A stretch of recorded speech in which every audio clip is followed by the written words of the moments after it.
Have you ever wondered when a huge, established company decides to invest in a small, scrappy startup instead of just using its own massive research labs? Well, that's the exact question at the heart of this fantastic paper from the Strategic Management Journal by Gary Dushnitsky and Michael Lenox. So what the authors are really trying to do here is pinpoint the specific conditions that make a big firm say, you know what? Let's look outside our own walls for the next big thing, specifically by investing in these new up-and-coming ventures. The main tool they're looking at here is something called corporate venture capital, or CVC for short. And really, all that means is a big company buying a small slice of a new private startup. The goal? To get a front row seat to their innovative ideas. Now, the authors noticed a really interesting gap in what we know. We have tons of research on why companies form alliances or partnerships, but we actually know a lot less about what makes a firm decide to put serious money on the table and invest directly in a startup through CVC. Okay, so this leads us right to the central puzzle they're trying to solve.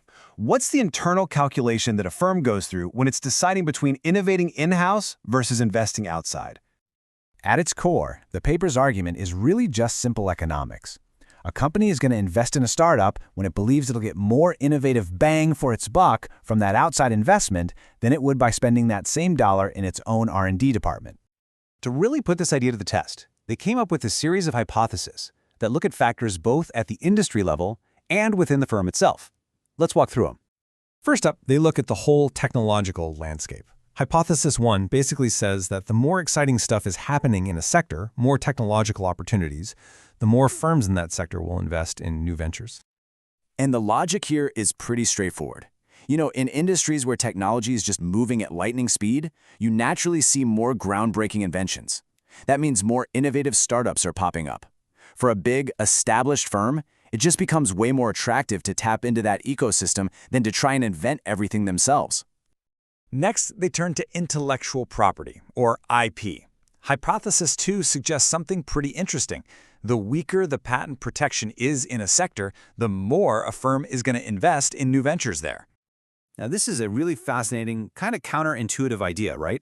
If patents in an industry are weak, a startup can't really protect its ideas. So what do? They rely on secrecy. A CVC investment, then, acts like a special key. It gives that big company a unique peek behind the curtain. And because of that, the incentive to invest shoots way up. It's a direct line to learn what your competitors are up to. Hypothesis 3 is all about what they call complementary assets. Just think of all the things a huge company has that a tiny startup doesn't, like massive factories, a global sales force, or a trusted brand name. The prediction here is that in industries where those assets are critical for success, the big firms will invest more in startups. All right, shifting from industry-wide factors to things happening inside the firm itself. Hypothesis 4 is pretty direct. The more cash a company has, the more it's going to invest in new ventures. Simple as that. So why does cash flow matter so much? Well, the authors point out that it's a whole lot easier to just write a check to a startup than it is to build an entire R&D team from scratch. You don't have all those heavy costs of hiring and firing scientists.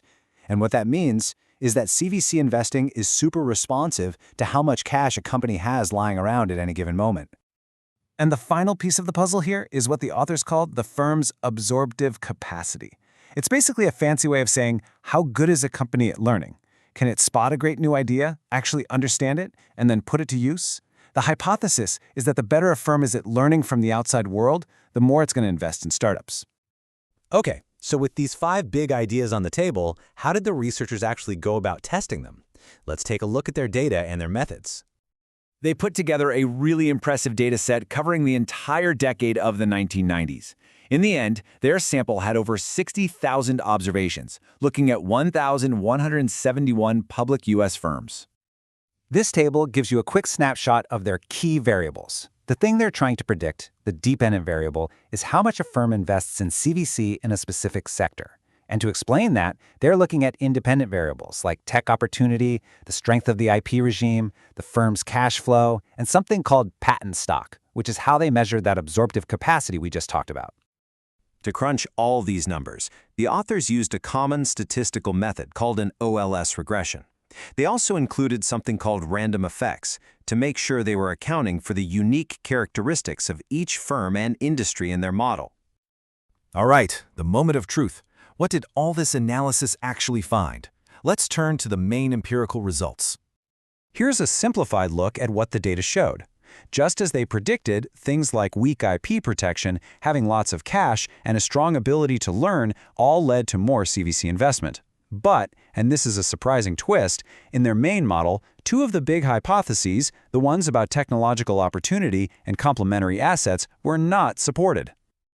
So, to wrap up the results, the data gives strong support to the ideas that weak IP, available cash, and a company's learning ability are huge drivers of CVC. And while the other two hypotheses didn't show up in the main model, the authors do note they found support in some other tests. But maybe the most important discovery is this. Internal R&D and CVC aren't enemies fighting over a budget. They actually seem to work together as complements. Finally, let's talk about the paper's contribution and, just as importantly, the limitations that the authors themselves acknowledge. No study is perfect, and the authors are very upfront about that. They point out that there could be some unobserved differences between firms that influence their decision to invest, and also that there might be some self-selection bias going on, where firms invest for reasons that just weren't captured in their model. But when you boil it all down, the core contribution of this paper is a simple but really powerful one. It shows that firms are rational. They're constantly weighing their options. They strategically put their money into outside startups when they do the math and figure out that the potential reward for innovation is simply greater than what they could achieve on their own. And that fundamental insight really helps explain why and when the giants of industry turn to the upstarts to find the next big thing.